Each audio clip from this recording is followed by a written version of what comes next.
I dug for a future she deserved. Then, she called it a dead end. But some light doesn't fade. Pecos, Texas, was a place that smelled of dust and crude, a scent that clung to your clothes and seeped into your skin. I was 38, an oil rigger, and I'd spent most of my adult life chasing the boom, only to be swallowed by the bust. We were always on the edge, always hoping the next well would be the one that paid off big. I worked hard, harder than most, felt it in my bones every night. But luck, well, luck was a fickle mistress out here in West Texas. My world revolved around Chloe. She was a bartender, all glamour and ambition, a splash of vibrant color in the dusty landscape of Pecos. She dreamed of a life beyond the grit and grind, of lavish things and easy money, and I loved her fiercely for that fire. I wanted to give her everything she ever wanted, even if it meant pushing myself to the brink. I remember the way the sunset would paint the sky fiery orange and purple over the derricks, and I'd imagine a future where Chloe and I watched it from a porch swing on a house we owned outright. No more struggling. I pictured her laughing, her eyes sparkling, and that vision kept me going through the long shifts, the dangerous work, the constant uncertainty. We'd met at the Rusty Spur, a place where the oilfield hands drowned their sorrows and celebrated their fleeting victories. She had this way of looking at me, like I was the only man in the room, like she saw something special in me that no one else did. It made me feel invincible, like I could conquer anything for her. I'd tell her about the new prospects, the whispers of a big find, and she'd listen, her hand resting lightly on my arm, her smile a promise of a better tomorrow. But as the cycles got tougher, the promises started to sound hollow, even to me. The boom and bust wasn't just about money. It was about hope, and ours was starting to fray around the edges. Her patience, a thin veneer to begin with, began to wear thin. I could see it in the way her eyes would drift when I talked about a slow week, or the way her smile would tighten when I said we'd have to wait a little longer for that new truck she wanted. She'd say things like, "Daniel, aren't you tired of just scraping by? Or, there has to be a better way than this constant up and down." I knew she wasn't wrong, but what was I supposed to do? This was my life, my trade. I was good at it, but good didn't always mean stable. The pressure built, a silent, suffocating weight that pressed down on my chest every time I saw the disappointment flicker in her gaze. I tried harder, worked longer, picked up extra shifts, but it felt like I was running on a treadmill, just trying to keep up with her escalating desires, while the ground beneath me kept shifting. The smell of crude started to feel less like home and more like a trap. The air in Pecos felt heavier, almost suffocating, as the whispers started. They were just that, at first, hushed tones at the bar, knowing glances from coworkers on the rig, a subtle shift in Chloe's demeanor.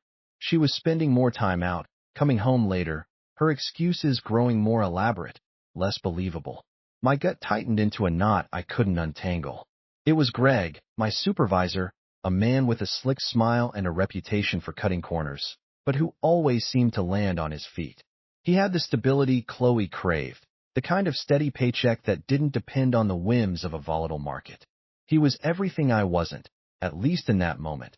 Dependable, financially secure, a man who always seemed to have a plan, even if that plan skirted the edges of integrity. I confronted her one evening, the words catching in my throat.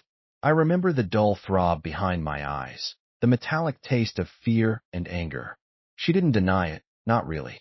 Her eyes, usually so vibrant, were cold, distant.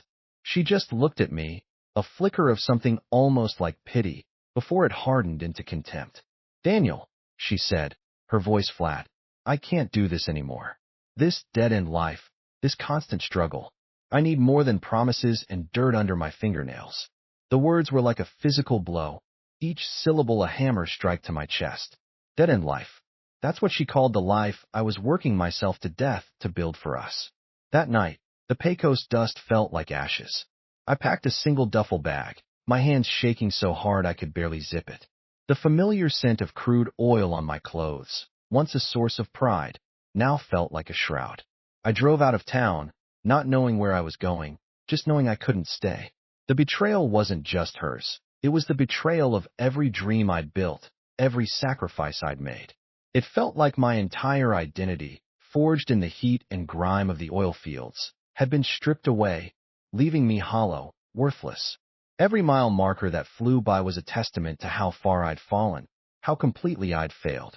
The silence in the truck was deafening, filled only by the echoes of her cutting words, playing on a loop in my broken mind.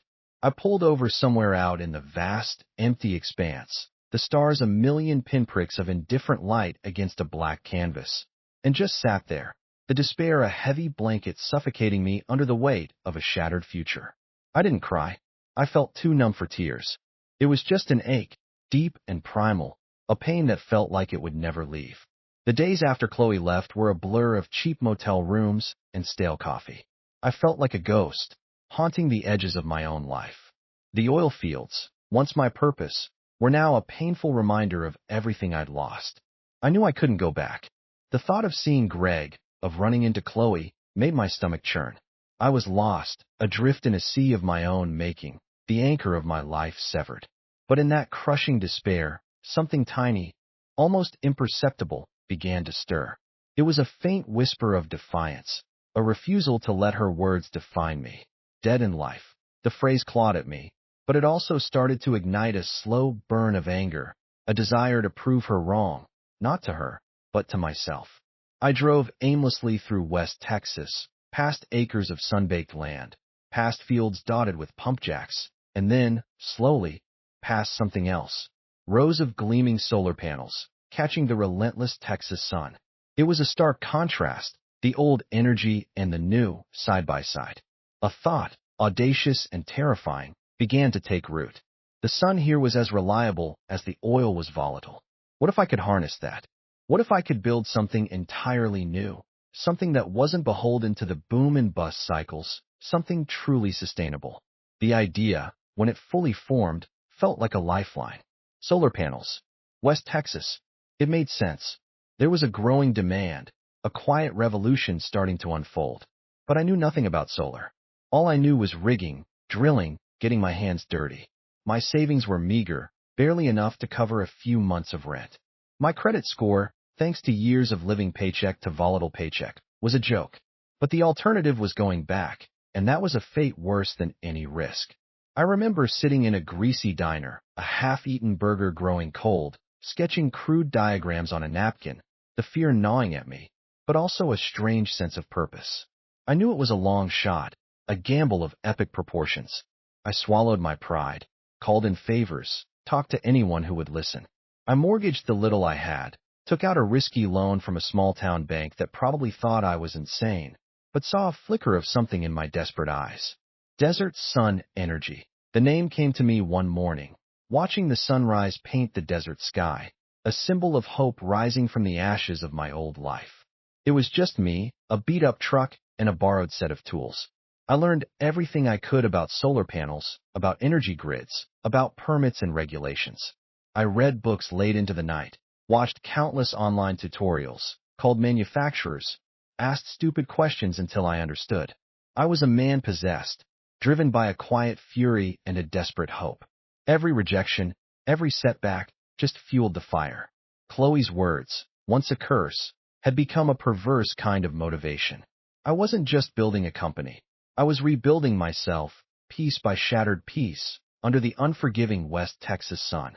The early days of Desert Sun Energy were brutal. I was everything: salesman, installer, repairman, accountant.